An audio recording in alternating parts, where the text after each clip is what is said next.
Hi, Dr. Rob. Hey, Tammy, I love seeing you. Good to see I you. love seeing you.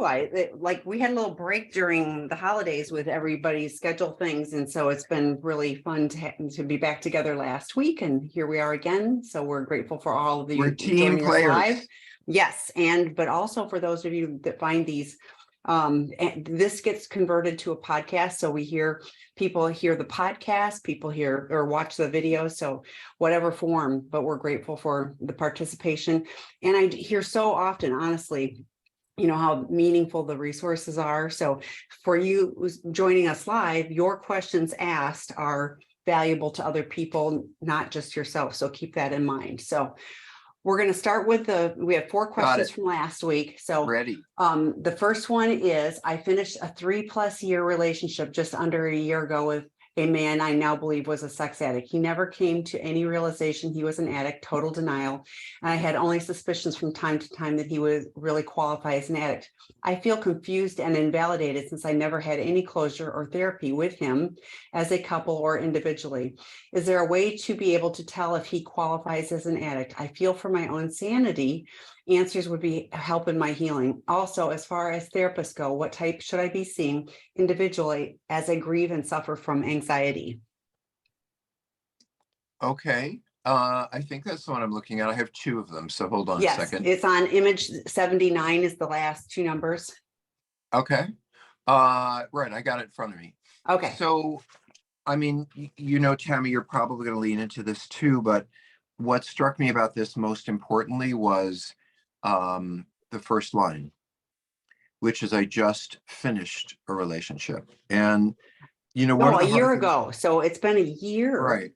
but it was a 3.5 year relationship, but it finished a year ago. Right. Yeah. So, as to that part, everybody wants closure. I completely understand. I lost a family member to COVID last year. I would love to have had closure with them, but you don't always get to do that.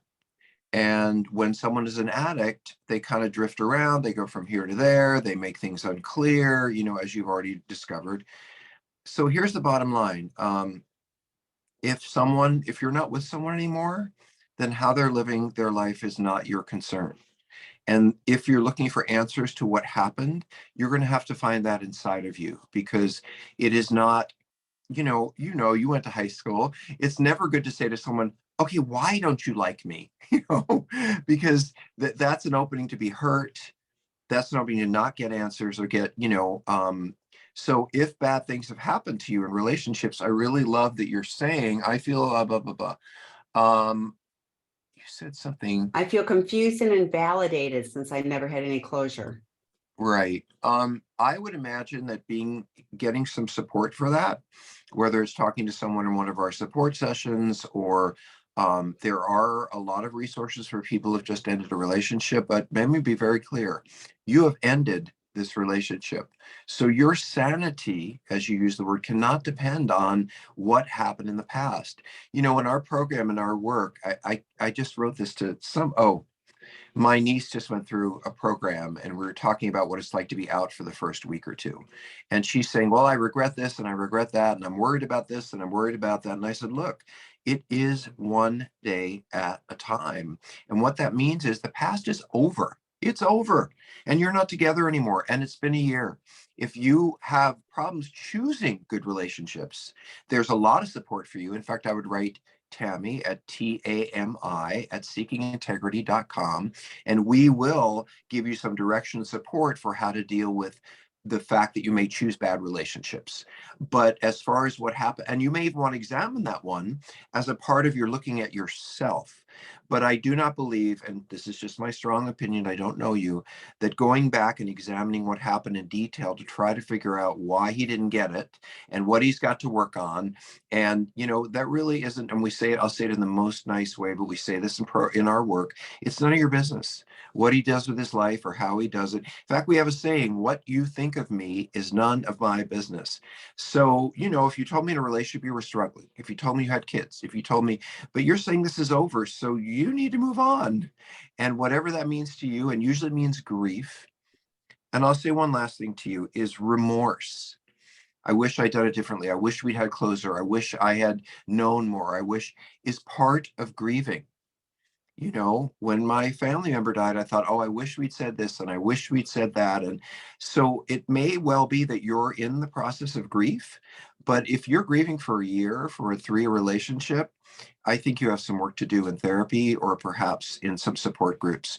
It's not that I'm accusing you of being, you know, of being someone who just doesn't get it right, picks all the wrong people. But if you want to grow, here is a great opportunity to grow. You're hurting about something, you want to heal it, you can't fix him. How can you yourself grow? So that's my response. Tammy? I will tag on to that. And I do have some therapists, and actually there's some people that do amazing grief work, like in workshops and things. So do reach out to me about that. The other thing I was really struck with is here's what happened. We don't even recommend couples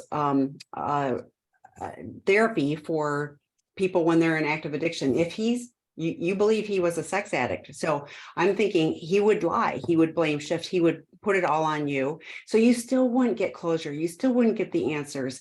It's very difficult. I hear from betrayed partners so often, oh, we've been going to couples therapy for X amount of time, and you're still spinning, but often it's he's still, and I'm using he and she pronouns, but it doesn't, that's just for ease of and clarity. He's still lying to himself and the therapist and you and everyone else, and they're trying to do kind of traditional marriage therapy. The relationship is over, and what you don't clarify if you left or he left doesn't matter on some level. What I look at is, okay, that wasn't a relationship that was meant to be. So what opportunity do you have as you move forward, to look at how do you want to do things? I think every relationship is a learning opportunity. I mean, that's friends, work colleagues, all of those things. It's an opportunity to learn and grow. And so what can I learn about myself? What do I value in myself? What do I value in other people? What am I really looking for? And I think you'll find if you're able to, I would process the grief, it's real. But I would also encourage you to look and explore that, but in a positive way, not, oh, this is so horrible, but like, wow, this is an opportunity. I'm going to, here we are at the beginning of 2023. What do I vision for this year? And, how I want to connect Okay. with people in a real and meaningful way. Did the person below that said, sorry about that, that's me above in the next one? Is No, that what? that was from a couple before. That Oh, was, okay, yeah. So thanks. yeah, I no. appreciate that. Yeah. So the next one is, I'm sober now for 163 days for the first time in my life since I was 5 years old. The fog of fantasy is beginning to peel away, and I'm starting to see that I have lived in fantasy all of my life, and that I probably have never had true relationships with anybody in my entire life. And that includes my parents too. I feel at once very alone, but also strong and hopeful for the future. I'm starting to see that although I am successful in my career and in life in general, I have no personal skills at all. This is a strange and new desert that I'm now living in. What I'm seeing and feeling, is that normal? Well, I think it's absolutely normal. For one thing, I think there's 365 days in a year, Tammy. So you're only, who knows?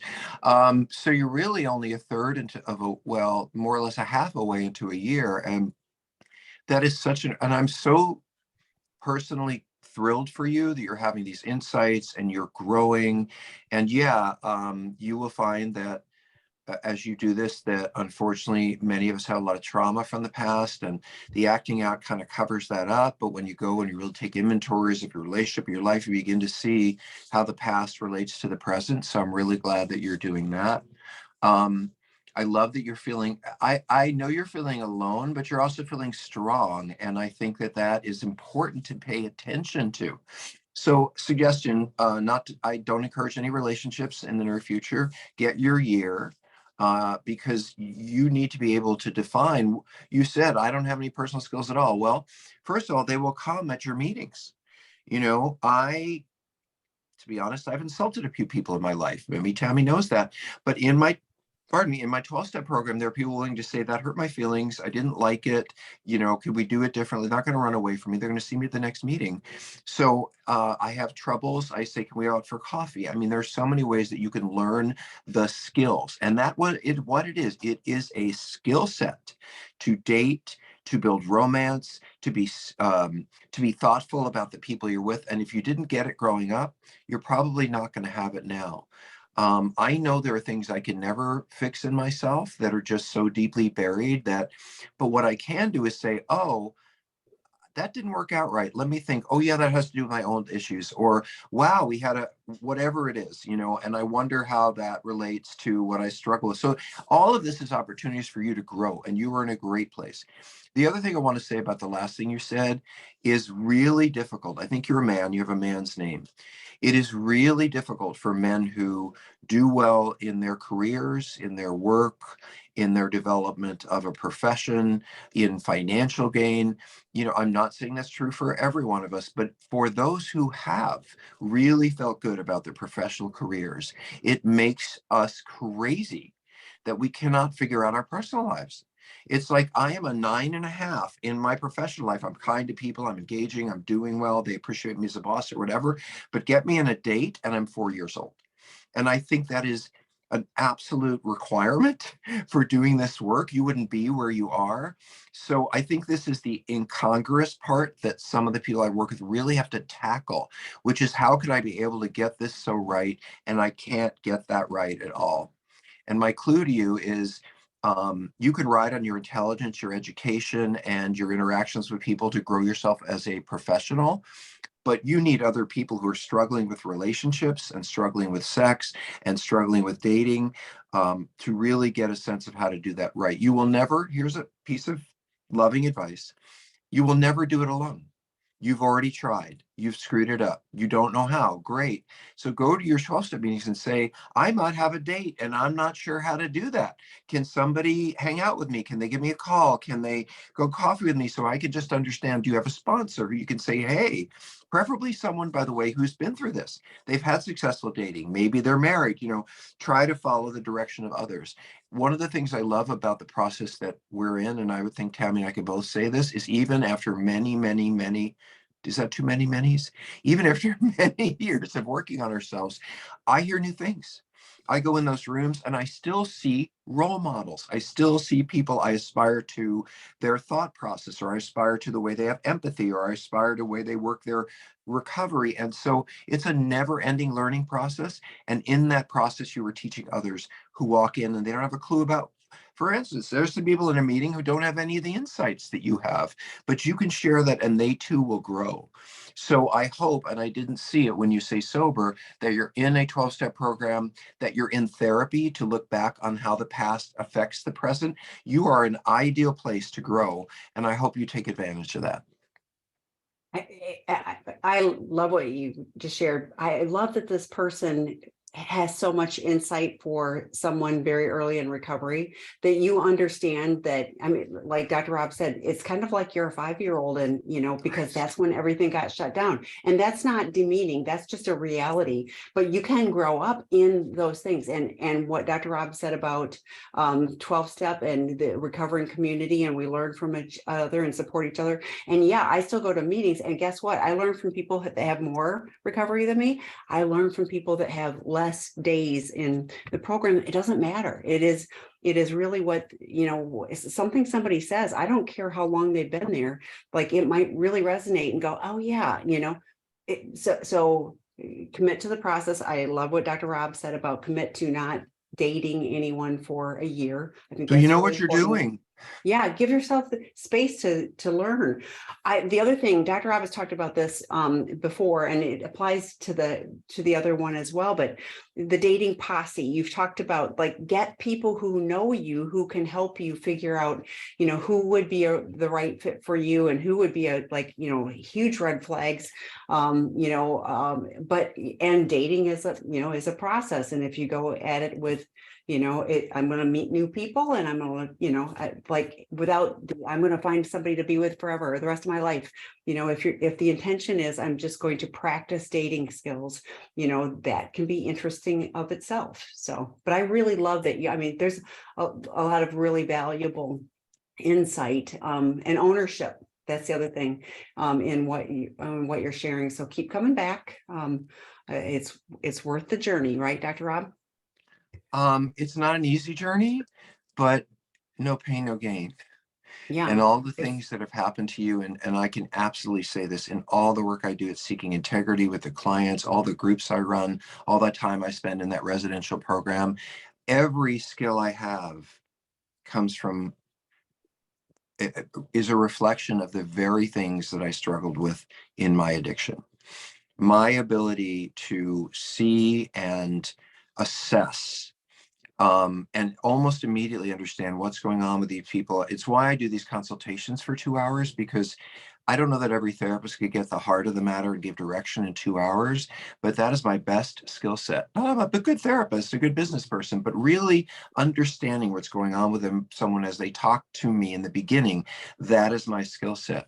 And the reason for that is because I grew up walking in my house and not knowing, is mom crazy today? Is dad drinking today? Whatever it was. And I learned to read faces and read exactly what was going on so I could not upset anyone and not make anyone angry at me. It was a survival skill for me to be able to scan the room. What does mom need? What's dad going through?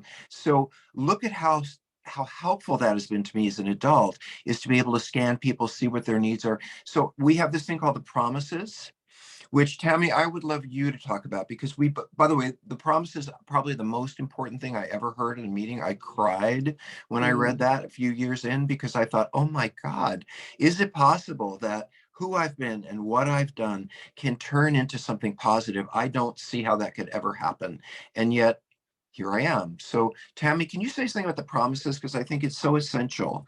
I do. And the 12-step meetings I go to, we read them in every meeting, and I listen, I pay attention, and I wish I could quote them verbatim, but As we the approach premise this is phase of our development, we will be yes, amazed before amazed we are before we halfway are through. halfway through. Yes. We will Yeah. know a But new, anyway.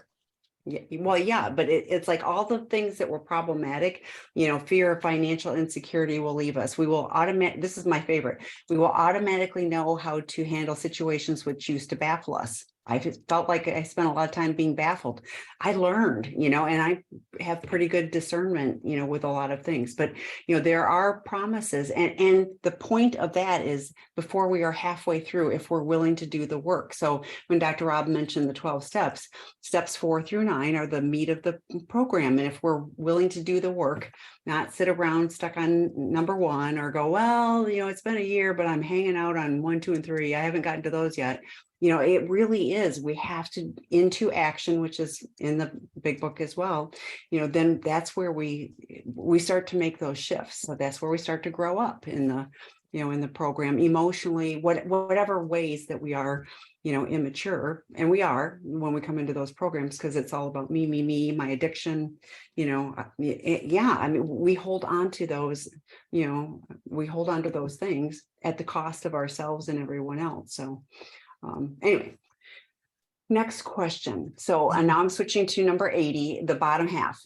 I'm a 24-year-old male. I'm always attracted to women sexually and romantically. I'm never attracted to men sexually or romantically. I get aroused by watching femdom sex, being dominated by opposite sex, and I also aroused by being dominated by same sex. So is it possible to get aroused and ejaculate by watching some same-sex activity without being attracted to the person involved? I'm confused. I don't like men sexually and romantically, but I just aroused by the idea of being dominated. Whenever I walk on the street, I'm always looking at women and never for men. Am I straight or am I bisexual? That's complex. There's a I lot don't there. understand, because I didn't hear, and maybe I missed it, that I'm having sex with men, or I didn't No, hear. it's I get aroused by watching femdom sex, being dominated by the opposite sex, but I'm also aroused by being dominated by the same sex. So I think it's fantasy or porn, but I got the impression that it was fantasy of being dominated by same sex or opposite sex. basically being dominated is the core issue, or Do you think this to this person has an person. addiction? Do you think that they are compulsive? Are we simply, and it's okay, talking about healthy sexuality rather than, in other words, how do I figure out what turns me on as opposed to I'm compulsive about it? And you're welcome here. I'm glad to answer the question, but I don't know what context to answer This it. feels like a 24-year-old male who has some confusion, Okay, and maybe some discomfort. Let's go with discomfort around the things that are arousing for him, and so is looking for some clarity. So let's take it out of the addiction arena, good. because I don't hear compulsive in there. So let me talk about the am I gay situation. You would know. I promise you, because here's the deal. Homosexuality is a biological thing. We have brain science we can actually see some of the differences between someone who's homosexual and someone who's heterosexual in the brain. We are different a little bit. We look different. We have different size genital. There's all kinds of things between us and straight people. But regardless of that, so I'll tell you a little personal story. I was married to a woman for a number of years, and I got to say that I go online and I'm not particularly interested in looking at women. I have had a relationship and I look at the men when I walk by, but I loved this person and I had a relationship with them and I cared about them and I was your age and I got married and and we had a sex life and it was pretty good. But as time went on, I realized it wasn't tenable because she wasn't my primary focus of sexual attraction. So that's simply to say that can we be attracted to other people? Yes. Can we be sexual with other people? Yes. Ultimately, does it mirror our sexual orientation or who we feel ourselves to be? No. Most of the gay men that I know or homosexual men knew when they were 6 that they were different. They knew they were 8. I was lusting after my gym teacher, Dom Pellegrini, this big mustache, during the 80s, during the 70s. And I like any girl, I had a crush on my gym teacher. And I knew it, 11. So if you look at the research, most of us gay men knew, and lesbian women knew at a very young age, way before puberty, that they were different. So, what I can say, and I don't know you personally, is being dominated is a lot about humiliation. And if I wasn't really that into men, but I was having a man be sexual with me, I might feel bad about it. It might make me uncomfortable. It might bring me emotional pain. And that might run right into my desire to be dominated, used, taken advantage of, or whatever, because it feels even worse and in sense more intense than what I was doing just with women. So, I think you should enjoy your life. I think you should do things that are consensual and safe. I would worry less about who you think you are and more about living your life and finding what makes you, puts you at peace. You've not had sex with men. That's what I kind of read, Tammy, or so, I think that's true. Yeah. right. There are also some people who scare themselves. And what I mean is, and this may sound crazy, maybe the only one on the planet who's heard this, but there are people who might be walking by a cliff with their 5-month-old, and they think I could throw that baby over the cliff, and they're like, oh my God, why would I do that? It's almost like, or I drop my baby, or I could. There are sometimes we have thoughts that aren't rational, but we're like, but they even scare us. And I can imagine, not that we would ever do them, but they kind of like, oh, would I do that? Oh, I don't. And so there may be something in you that tests yourself or gets scared, and then you go to, oh, maybe that's me. So I would suggest you chill out and see what happens and be consensual and be honest with yourself and others. You'll be fine. You will find your way. Um, I want to say one more thing about what the person before said, Tammy, and it's so important to me, and I will say it to you too. There is no normal. The word Oh, thank you. normal does not apply to human beings because we're all different, every one of us. I like the word healthy. Is what I'm doing healthy for me, healthy in my life, healthy in the way I understand I'm supposed to live my life? But normal, I don't know. Tammy's normal is very different than my normal is very different than. So to call someone normal implies that there is some way you're supposed to be and you're not fitting in that supposed to be, and therefore you're not normal. but for you, what you're doing might be healthy, and it may not be what someone else wants to do, but that's not means you're not normal. It means you have a different form of living out your health. So yeah, I just think people are very hard on themselves when they use the word normal. And I don't think there is a normal. I think there's a healthy for each person, and then there's a healthy for what we do in the culture that is health, that doesn't hurt people and all that kind of stuff. So I want to tackle that word just to say. No, I really appreciate that. And I caught that on the last one, and then we Right. didn't talk about it. So I'm glad you did. So, okay. So now let's move to the new questions for tonight. Oh, okay. Give me a sec. I'll figure that. Yeah. Okay, I got it. Okay. So the first one, I'm an addict and I've been sober for 6+ months. It's hard for me to finish the disclosure. I'm with a CSAT for 8 months and we're working on the disclosure. And I have been diagnosed with depression, anxiety, and borderline personality disorder, but I still make, but can still make, I still can't get myself to finish the disclosure and be empathetic with my wife after a year and 6 months after the second D-Day. I'm concerned I have RSD because I suffer with a lot of mood swing changes. RS. I know, I was trying to think of what that, well, regardless of that, whatever RSD is, and I can certainly look it up. Yeah, I mean, I we should will look while at you're RSD, talking. mental health, and see. But anyway, so Rejection sensitive dysphoria. which means you're very, very You're sensitive. experiencing severe emotional pain because of failure or feeling rejected. Can you say that? You kind of cut out.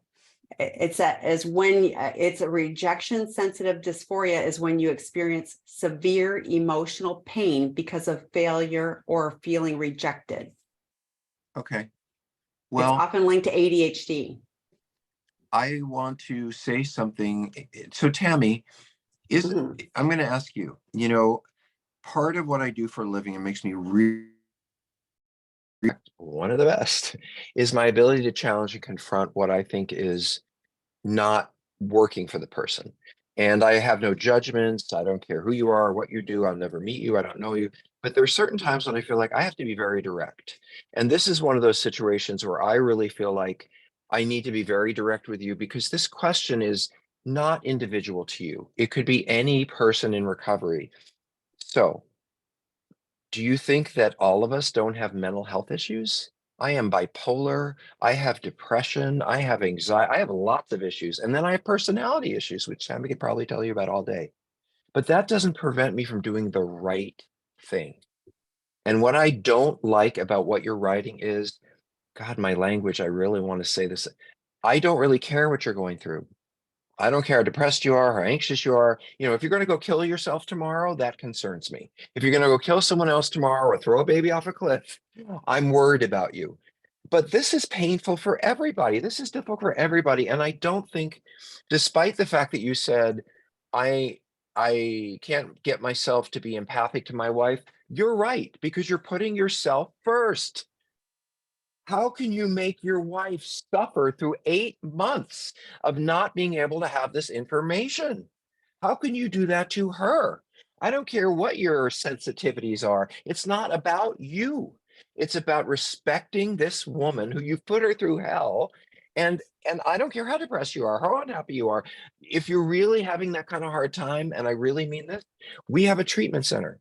It's called Seeking Integrity. That's what it's all about. I am there. I work regularly. If you are so um, overwhelmed and so struggling with your emotional state that you can't do what I would call the basics of a relationship in our situation, then maybe you need to be in treatment somewhere so that you can begin to learn how to tolerate these feelings and get to that point. Because it is completely, not only have you hurt your wife with all you did, not only have you hurt them with a second disclosure day, but every day this woman doesn't know about this. She's wondering, where is he going? What is he doing? Is this still going on? What happened I don't know about? Was it the neighbor? Can I talk to him or her? So you are making someone else suffer. And there's a difference between being empathic with someone and making them hurt unnecessarily. So I'm not going to say that you have any intention or meant in any way to hurt your spouse. And I completely understand wanting to work on yourself and find more peace. Lord knows we all want to be more at peace with ourselves. in terms of not struggling with emotional difficulties. By the way, my niece Tammy, who went to Karen Foundation, she has OCD. She was going through over and over in her head. Let me count things. Let me look at ceiling tiles. She didn't know it. And then she got medicated and she's better.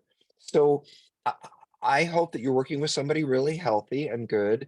I don't see anything about a therapist. I don't see anything about a psychiatrist. A CSAT, but I don't hear anything else. I Right. don't A hear groups. I just psychiatrist. hear one Right. meeting a week or one treat or Right. one therapy session a week with a CSAT. So that's not. So I think that you can manage your, if you cannot manage your mental health issues, and I respect that, I have some of my own for sure.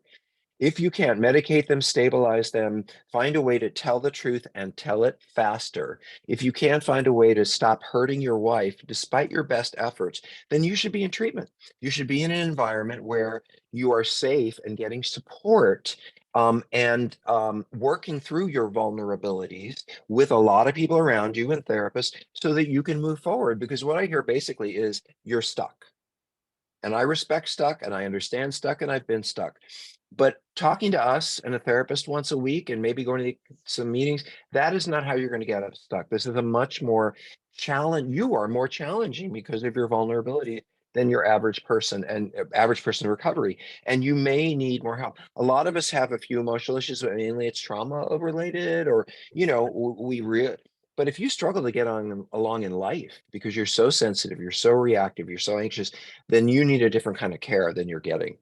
I would also say that I teach a course online, or it's taught online, and I wrote a book called Out of the Doghouse, and it's specifically and concretely about how to treat your spouse, a woman, that's what I wrote about, men with women, how to be a male and treat your spouse in a way that is empathic and considerate and has a greater vision of what she is going through, so that you can give the right answers, so you can say the right thing, so you can be going in the right direction even when you want to say, screw this, I don't feel like doing it anymore. I wrote about all that, and I wrote it from a man's perspective.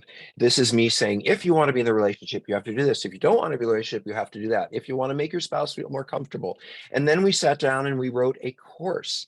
There is a course on Out of the Doghouse. You can sit with other men and be taught how to gain empathy, how to repair and move towards some kind of healing and forgiveness. There is a whole process that you may not know about, but we can teach you. So all the things you write about are things that I believe people can get help with. It just depends on the level of help that you need. And maybe you need to add a psychiatrist, and then maybe you need to take a course, or maybe if that doesn't work, you need to go to treatment. I don't know. I don't know you, but I do know this as a therapist. If something isn't working, then you bring it to a higher level of care. So if I'm seeing my medical doctor and I have some kind of issue and it's not getting better, I might need an x-ray, I might need examination, I might need to go to a specialist on dermatology, whatever it is, because I'm not getting where I need to go with what I'm doing.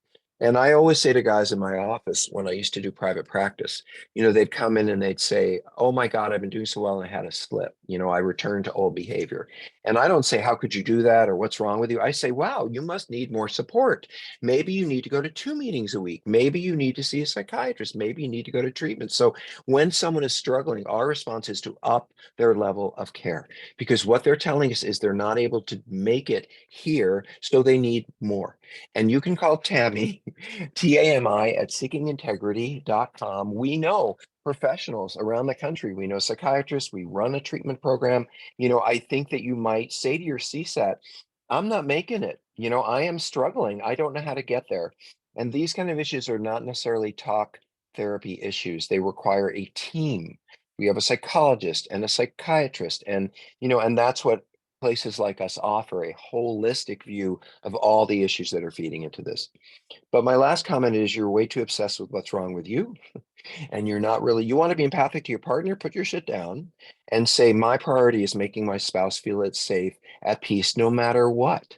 And unless you're going to kill yourself or kill someone else, time to get to work and do the right thing. It's one of the things, well, that my niece said to me a week out of treatment. You were talking about one day at a time. She said, all I need to do is the next right thing. And I thought, she got it. She got it. So anyway, I'll tell you a really good thing. She's doing real well after treatment, really, really well. So, We'll catch up tomorrow because I do want to hear. but So but good treatment centers work. That was my yeah, point. Here's a young well, woman yeah. who's going down big time.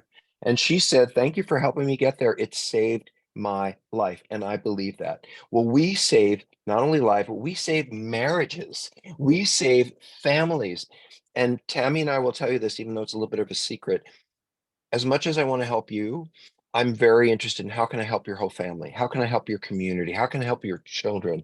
Because if you start to shift, then your whole world will start to shift. And, that's what we do is we move people just a little bit so they can love their kids more, so they can be involved, so they don't have secrets, they can be more empathic. I mean, that is our work. We can help with that. You're asking the right questions, but I think the frame of it, which is me, is not the one you're supposed to have. The lens you're should be looking through is her or him, whoever the partner is.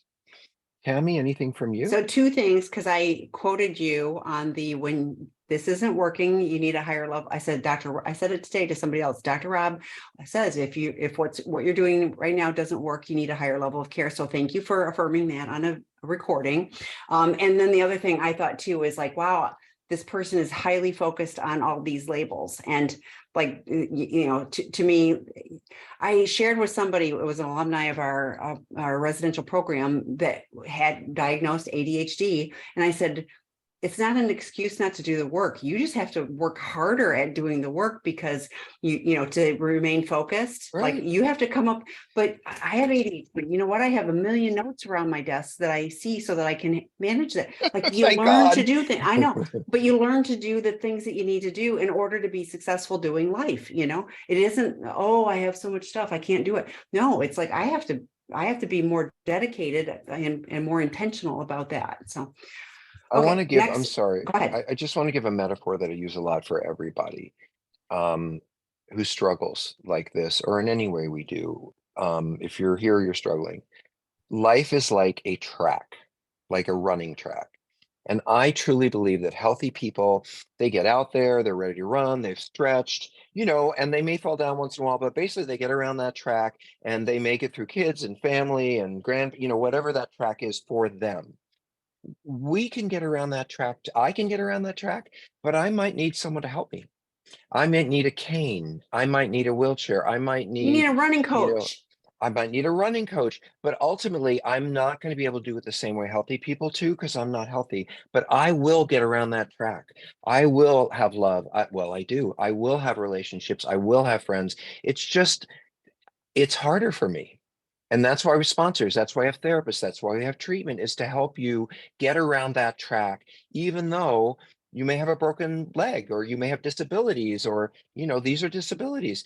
I have disabilities too, but I will do everything I can to live a healthy life. I didn't say a normal life. And you can get around that track too, but you're going to need a lot of help. And that's okay. We are who we are. Tammy, let's Next move on. one. Is there a time span to stop sexting random people outside of a marriage? How can trust be rebuilt? Can regular marriage therapy help? That's kind of a loaded question. Well, there's three questions. Mhm. So number one, is there a time to stop sexting random people outside of a marriage? Yes, today. Today is the day. It's not, gee, when I get to this milestone or when I get to that point, because you're married.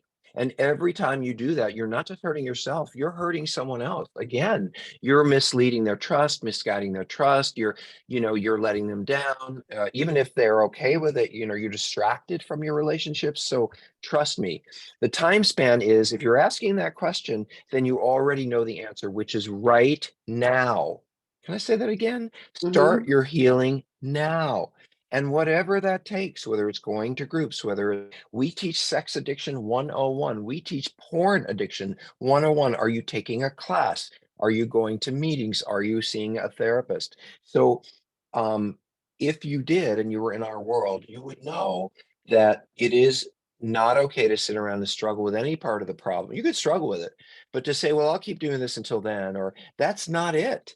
If you asked your partner, I think this is whoever marital, man, woman, whatever it is, when do you think I should stop sexting? Guess what they're going to say? Yesterday. I would respect that because it isn't just you or us who needs to make that decision. You're in a relationship. What will be the highest and best good for the two of you together, not just for you, but for the two of you together. How can trust be rebuilt? Well, stop acting out, stop sexting. And one of the ways that I believe trust is rebuilt is reliable actions over time, honest, integrity-based behavior. I act honestly and with integrity over, it's like an equation, time.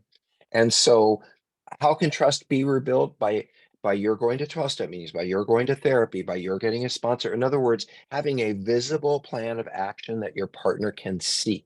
And one of the things I really love saying to people, because I'm old school and I wouldn't put it on an iPad or whatever, is take a piece of paper and put every day of the week on it and say, well, Mondays I'm going to do the therapy, and Tuesdays I'm going to go to this 12-step meeting, Wednesdays I'm going to, and then put it on the refrigerator. Because that's how you regain trust when your partners, they don't have to ask you, they don't have to worry about it. If it's 7 o'clock on a Thursday night, they know where you are, they know what you're doing, and they know what you're going to do tomorrow. Demonstrate, don't talk about, demonstrate that you want to help them to feel trusting of you again because of the actions you're taking. The answer is, Tammy, would you answer the last question? Because I know that Yeah, you well, I get can. asked this all the time. And Right. so part of me is going, if you can just stop sexting, if it's from a place of immaturity, then, and you can stop, it's not a compulsive behavior, then just stop. And, then probably marriage therapy can help. However, the people that are reaching out to us, it isn't that I can just stop. The acting out is a symptom. And so, Dr. Rob talked earlier about all the underlying issues, and there can be a combination of things. And what I have found consistently, and not just me, is that regular marriage therapists don't have the skills to address these issues. And so people can go there for months or years. And somebody used the analogy, and I wish I could remember who it was, but it's like rowing a boat with one oar.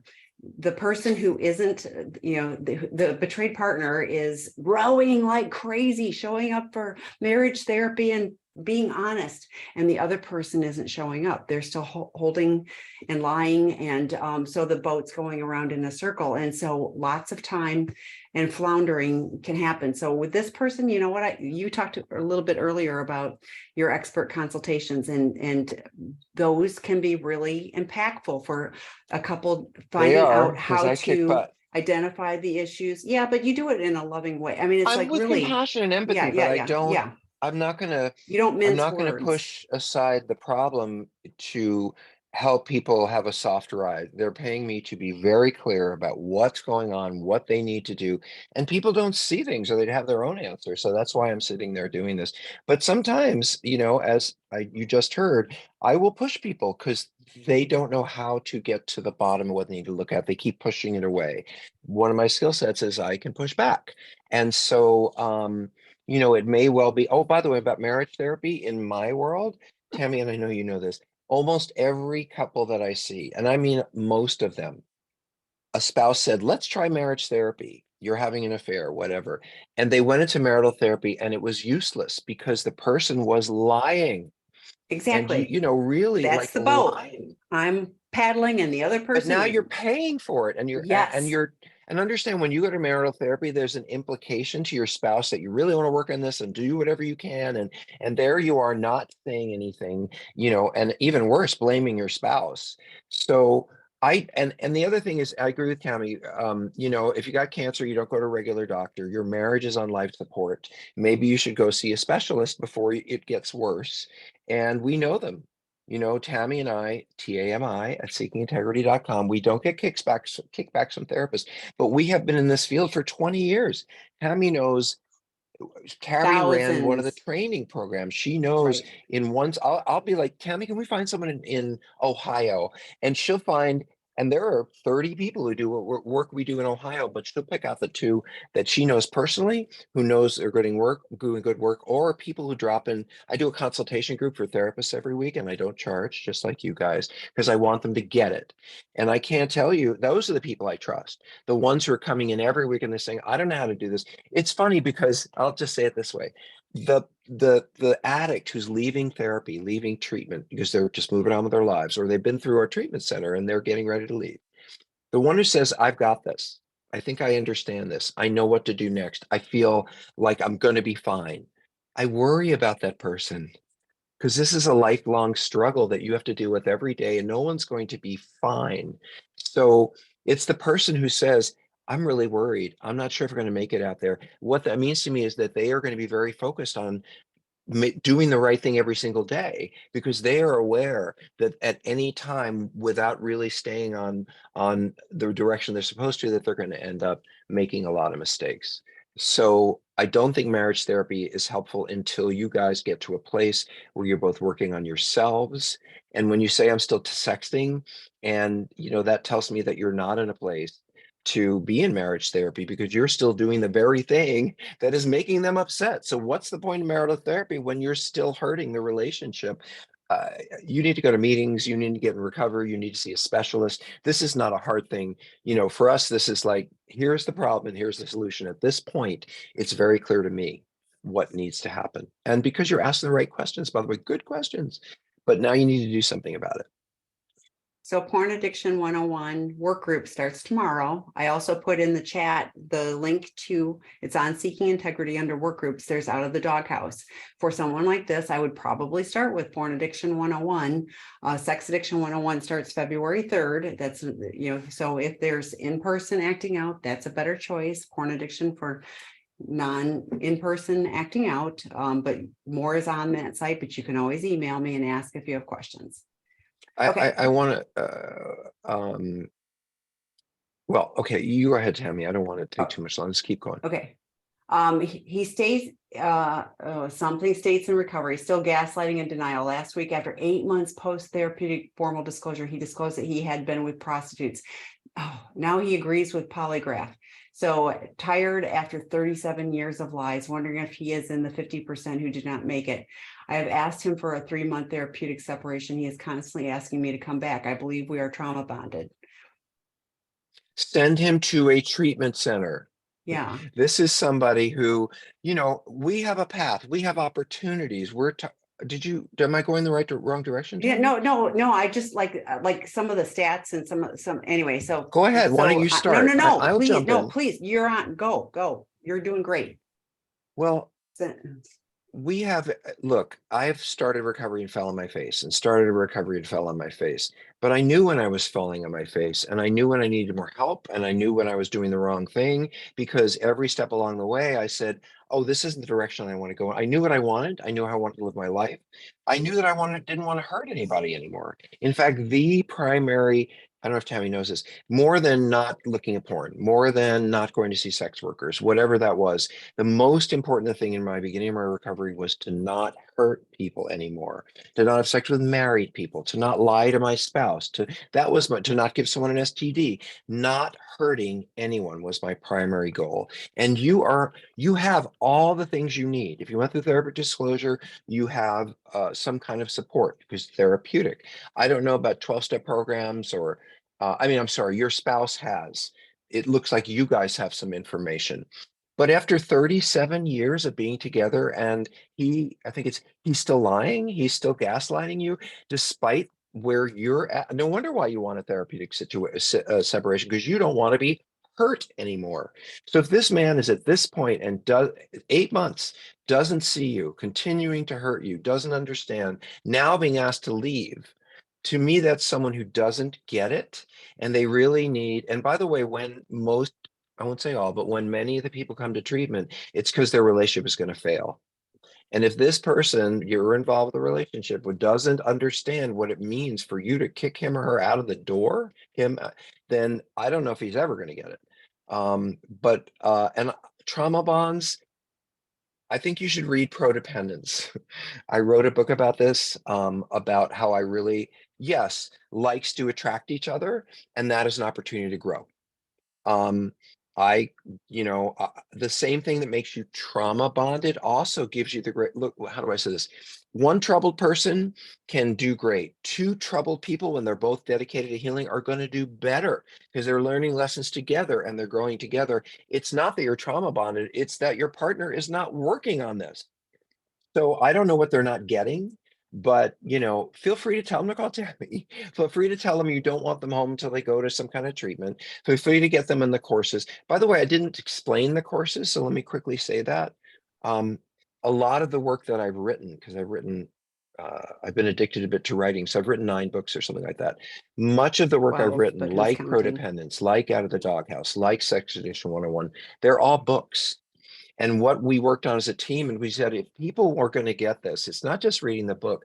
They need to be educated. They need to write things down. They need to do homework. That's not therapy. That's education. It's for your head. And one of the things I was always taught in treatment is people need to get it on every level. They need to get in their heart. They need to get in their soul. They need to get in terms of relationship, get it. And they also need to understand it. So we do 6-week courses. I don't think we charge that much money, which Tammy can talk about if you call her, but they're all based on the work that I've done, translated into a language that drives someone forward because they got homework, they got a workbook, they've got things. And that's what we're doing. We're taking different sections of the population, porn addicts, sex addicts, betrayed partners, and giving you a place to learn and be validated for where you are and what your next steps are. So that is our effort to try to provide something that therapists don't, because sitting in an office for 50 minutes, I don't have a lot of time for education. I want to dig under the other stuff. But trust me, you need to know it up here. And so that's why we do the courses, and that's what they're about. And they're another adding something to the list of things you're doing. By the way, you meet people in those meetings who say, hey, I really like how you talk to me, because you don't even know each other, but you're saying, hey, blah, blah, blah. My wife and I, you're answering a question, asking a question. Someone's going to reach out to you and say, hey, could we talk about your spouse? Because I'm having trouble. So there is the ability to build connections there. I love our courses, Tammy. I have to say, I really, really do, because they're providing answers that people simply don't have. So, and a lot of what's done there, it comes up here. And many therapists recommend them to their clients. So they absolutely are in conjunction with the work therapists are doing. I hear regularly from therapists that they recommend them because it helps their clients gain more information. It's the psychoeducation that they don't get in therapy. And then they have more stuff to bring back to their therapist so they can get to, And they their can get partner. farther on the path quicker, which is helpful for them, but also for their partners. There's more hope. I want to go back to the question, because that's where I got stuck, was the trauma bonded. No, but I was like, Yeah, like, go back. you're not, well, I don't know, but I don't believe that you're trauma bonded. I'm like, you have 37 years together. You're bonded. And Right. is there some trauma in there? Yeah, but I can imagine the entire life you've had together. And so are you connected? Absolutely. Can you see the good in that person? And then there's this really Right. horrible stuff that really, really, really is painful, to you and to them and all of that. But yeah, but like, you had this whole life together, and it wasn't Right. all a mirage. There was a lot of real and Right. good in there. And then there's this really, really bad stuff. So it's traumatic for you as a partner. I get it. I think the therapeutic separation, absolutely. But here's the trick with a therapeutic separation. If there isn't accountability, then it'll be 6 months or 9 months or a year. And so What do you unless mean by there's accountability, Tammy? Can you well, I was just explain? gonna say, unless there's a really clear, this is what I'm looking for, the action steps that I'm looking to see in 3 months, and then we're going to evaluate it. That's really, because otherwise I hear like, oh, we've been in therapeutic separation for 3 years. Well, No, what's the that's a plan? I divorce. know. That's a divorce. Well, yeah. So be really clear. I think it's great that you're looking for that separation. I honor that for you, and that you're owning what you need for your safety. Great. But I also would encourage you to work with your qualified professional to come up with what are the healthy boundaries? What do I need to see, happen in that 3-month period of time to reevaluate, to see what we're actually going to do to move forward one way or the other. But I struggle with the trauma bonded, because I think you're just bonded. Well, and I want to say, and I really want you guys to get this, is if, we do meet people who are at a very similar level of emotional health. That doesn't mean that they're acting out sexually or they have the issues we have, but we do tend to bond, if you will, with people who are in the same place to us. That's a good thing. If you're both healing, I can learn from you. You can learn from me. Maybe we're a 3 emotionally or a 5 emotionally. Together, we might get to a 7. So I actually am very thrilled that I have the opportunity in recovery to learn in my relationship, and to grow it. And that is where you may have the most problems, but that's also where you're going to find the most love and success. So Tammy, why don't we go on for 3 hours? We have so many questions. Well, can we do one more and then I'll save the rest Yes, for the let's next do time? one Okay, more. so, okay, we're gonna do one more and then I'll get a screenshot. So thank you for your time. I'm 7 months in recovery, attending and participating SLAA meetings, calling men from the network almost daily, journaling almost daily, and joined a couple men's groups. I feel like I'm on a great track. My fiance and I are planning a formal disclosure in the next couple of weeks. My question is, I am struggling with groups that focus on sex addiction as my disease, as if that's the root cause, and they dismiss my focus on repairing deeper roots, mine being enmeshment, codependency. Oh, we'll have to talk about that, and validation. Do you recommend specific groups or resources that tackle these? So real quick about codependency, we don't believe in it. We don't work with it. And I don't think you're codependent. What I believe about addicts is they're constantly trying to please people. You know, I grew up with a lot more attention on my parents than I was getting from me. And as I said, I learned to scan the environment and see what was going on. But I also learned that my survival came and my getting needs met meant putting other people first. And so I don't call that codependent. I would say that I never learned that if I really am just me, that people will come to me and love me. And I hear from so many of the men that even though they screw up their marriages, they are so afraid about upsetting their spouse. They are so, in fact, that's part of why we lie. So I don't like that idea. By the way, everyone, formal disclosure means you're sitting in front of a therapist and your partner has the opportunity to hear everything that you have done. It's not an apology. It's not a, oh my God, I'm so screwed up. And these are things, it's not a 5-page discussion. It's not a 12-step. It's an inventory, maybe a list on one page with dot points explaining to your spouse what they don't know about so they can have some sanity.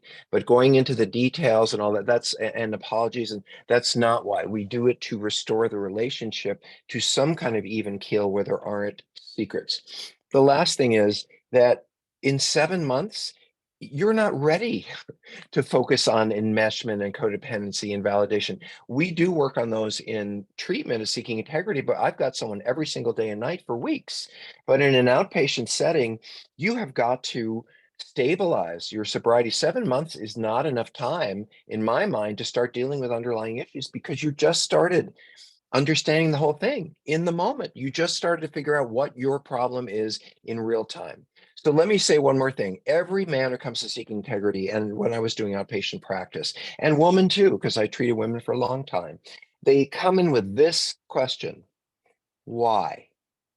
What happened to me? Why am I like this? What did my family do? Why can't I get it together? Why? And, why is it my past is affecting my present? And the answer to healing is not why. I'll say to every one of you, and I've said this before, I could show you a moving film of every single thing that happened in your life from beginning to end, and you would still act out. You would still struggle with hurting people. You would still not know how to get through life on a day-to-day basis. So until you really have some time in recovery, if you start getting deeply into those issues, it's not that we're dismissing it. We're saying, let's get you solid on your feet right now. Let's put your relationship in some kind of safe harbor so that you're not constantly talking about will we be together and all of that. Put your life in order and have it be at peace, and then start to look at the underlying issues. Otherwise, you're going to send yourself spinning. I will say one more thing about it. Sorry, Tammy, I know we're going over, but one of the reasons, in fact, the main reason that we talk about trauma in treatment is because most of the men who come in to see us hate themselves. And they are so ashamed and they feel like they're awful people who's ruined everyone's life, and they hate themselves, and they think of themselves as bad people. And maybe they've been told that by their spouse, understandably. What I believe is that um, if we talk about the past, then someone can say, oh, it's not that I'm a bad person, it's that I didn't learn this and that didn't happen. And there was trouble in my family when I was growing up. And you begin to put together the pieces of how you ended up here. How you ended up here. And once you understand that, it's like, oh, I'm not a bad person, bad things happen to me. or I'm confused, or I don't know how to have a relationship. Like we said, you can be amazingly good in work, but not so good in relationships. Maybe you never learned. It sounds silly, but most of the people I work with are 4 years old emotionally, and they need a lot of help growing up. And that's why we spend years working on this stuff. So I'm more interested personally in your working on groups or resources that help you focus on your recovery. And one of the things about going to meetings and working on yourself is that investment related things will come up. You know, you have to make amends, you have to clean up your life, you have to take a good look at yourself, you have to see your character defects. Well, there they are, you know, an early part of the process. So I think you could manage this, the first look at it, with some therapy and in that you're in and in your 12-step programs. But hey, listen, here's a little thought. You have a therapist. Listen to them. Like, don't question everything. Why aren't we doing this? And why are we doing that? Trust them if they've gotten you this far. And when they say, you know, you're not ready, believe them. They're not ignoring this. They're not seeing you in a place where you're ready to start that. And, you know, certainly talk about it with them. If they say, I have no experience with these issues, I don't know how to deal with it, that's a different conversation. But I have a feeling they do know what they're doing, and they're taking steps to protect you from yourself. Tammy, we can't hear you. But that's okay, because we're about to stop. Tammy is going to capture the questions that did not get answered. I heard you. Now we can hear you. Okay, now you can hear me. Okay. Maybe your So earbuds the only died. thing I wanted to add, I can't hear you now, but only thing I wanted to add was the fourth and fifth step. So if you're doing a searching a fearless moral inventory, some of that stuff is going to come to light. But I agree, like, you know, the whys, I've learned more whys in the last 5 years, and I went, oh, that's interesting. Didn't keep me from, you know, staying in recovery. So I do the formal therapeutic disclosure, have good support. You know, you have a fiance that wants to move forward with you. That's a great thing. So I've saved the questions that we didn't get to. They'll be asked at the beginning of next session. So come back. Thank you all. Thank you, Dr. Rob. Tammy, it's always, I really I appreciate can't that hear for you at all. myself. Oh, I think it's you. No, I think it's your pots. Bye, everybody. thank you.